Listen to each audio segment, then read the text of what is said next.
We watched as the bombs shattered the second comet into a million pieces of ice and rock that burned harmlessly in our atmosphere and lit up the sky for an hour. Still, we were left with the devastation of the first.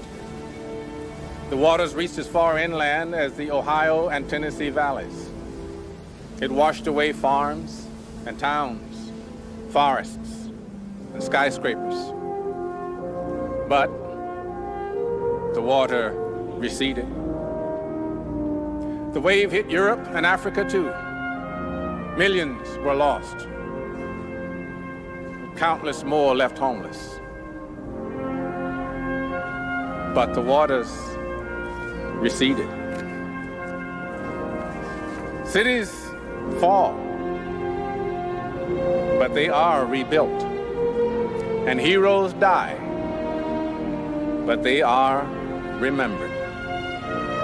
We honor them with every brick we lay, with every field we sow, with every child we comfort, and then teach to rejoice in what we have been re-given.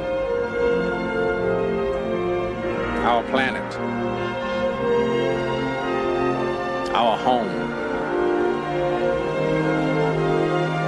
So now, let us begin.